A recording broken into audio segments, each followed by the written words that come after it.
In this video, we're going to talk about the division of labor, specialization, comparative advantage, and gains from trade.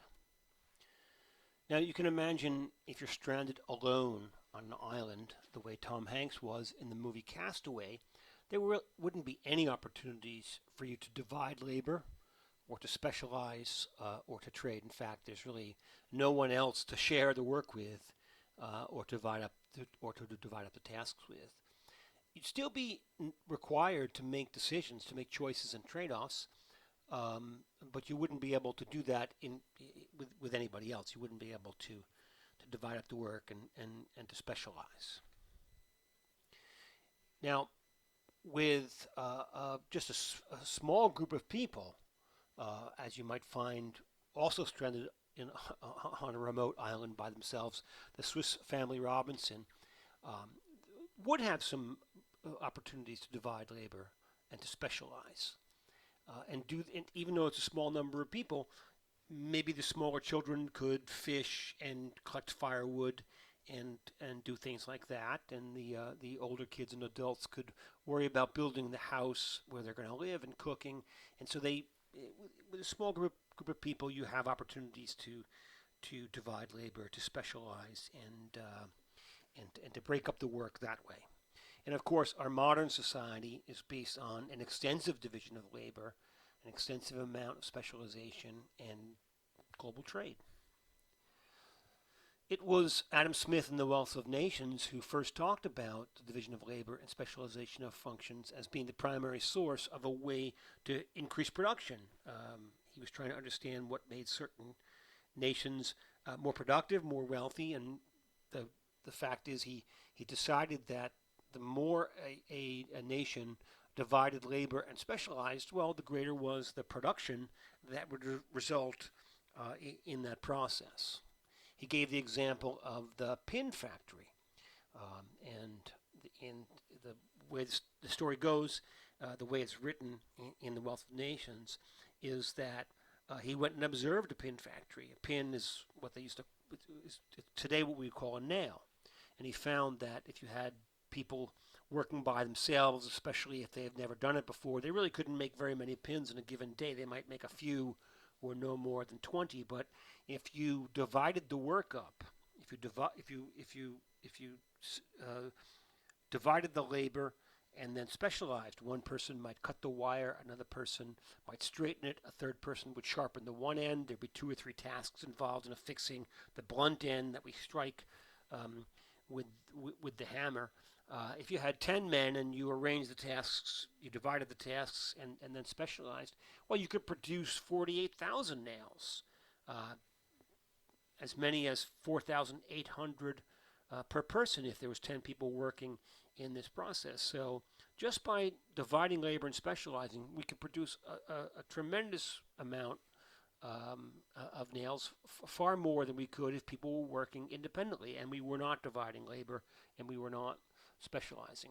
So we say that the division of labor is any time that we organize work by dividing a job up into separate tasks and having different people perform separate tasks. The advantage of dividing labor is that people can specialize. They can specialize by function. When they do a job, a specific job, a specialized job, and they do it over and over, they become more productive.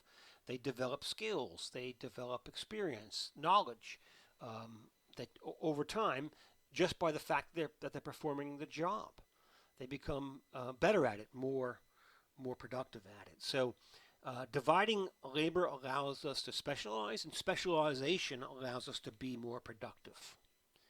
And in economics, we talk about someone being more productive. We say they have an absolute advantage. A person has an absolute advantage if they're more productive in a particular activity than another person. And so on the left, we have the greatest soccer player of all time, Pelé. And on the right, we have a high school soccer player. And we say that Pelé has an absolute advantage in playing soccer and scoring goals over the high school soccer player. Why? Because he's more productive at it. He scores more goals. He's better at playing soccer, and so that's absolute advantage. In this example here, we have a professional soccer player, Mario Batali, and a professional chef, Mario Batali. And we ask the question, who has an absolute advantage? Who's more productive in the activity than others? Well, the answer, of course, depends upon what the task is. Are we playing a soccer game, trying to score goals? Or are we cooking dinner for 100 people or running a complex restaurant business? It really depends upon the task. When it comes to dividing labor, absolute advantage doesn't really tell us very much because what we need to understand how to divide labor, who does what task, is comparative advantage. A person has a comparative advantage in an activity that they're the most efficient at when compared to someone else. They can perform the activity at a lower opportunity cost. So absolute advantage involves comparing productivities, but comparative advantage involves comparing opportunity costs. We can use an example here. We have to save the world. Two tasks must be done in order to save the world. Someone has to disarm a complex bomb being guarded by trained killers, and another person has to watch the door. James Bond has an absolute advantage in both of these activities when compared to an average person, in this case, average Joe. He's better at disarming complex bombs. He's done it before. He's dealt with trained killers.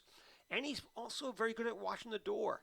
He has great eyesight. He's very perceptive. He looks great in his tuxedo. And so, in fact, James Bond is better at both tasks than average Joe. But one person has to be assigned to each task. So the question is, who should do which? Who should disarm the bomb and who should watch the door?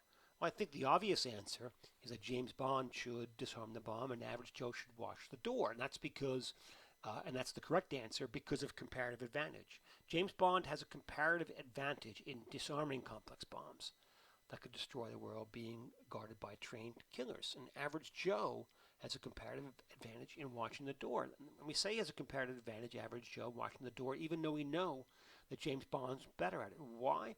Because we're not comparing the absolute advantage, but we're comparing the comparative advantage. We're comparing not the productivities, but the costs. So the question is, which task are we giving up the least by having each person do? And in fact, by watching the door, we're giving up the least amount by having average Joe watch the door. And so we say he has a comparative advantage in watching the door. Now we can look at another example. In the mall, we have Liz's Smoothie Bar. Liz makes two products at her smoothie bar. She makes smoothies and salads, and she's equally productive at both of them. It takes her about 2 minutes to make a smoothie, 2 minutes to make a salad, and so in a given hour, she can make either 30 smoothies or 30 salads or some combination of the two. So her opportunity cost of making a salad is one smoothie. Her opportunity cost of making a smoothie is one salad. Her customers come to her and want them in equal numbers, so she winds up making 15 salads and 15 smoothies in a given hour. Now we compare that with Joe, who's also got a smoothie bar in the mall. This is some mall. They've got two smoothie bars. And Joe's new to the business, and he is equally productive at making salads. He can make 30 salads in an hour, but he's terrible at making smoothies. He can only make 6 smoothies in a given hour. His machine is not very great. Some of the buttons are missing. He's confused on how to use it. In any rate, he's not productive at making smoothies. He can make 6 smoothies in an hour. So Joe's opportunity cost of making a smoothie is the fact that he can't make 5 salads in the same time. His opportunity cost of making a salad is 1/5 of a smoothie. So his customers come to him. They also want them in equal numbers, and he makes about 5 smoothies and 5 salads in a given hour. So now but that was looking at them independently. What if we looked at them as producing smoothies and salads together?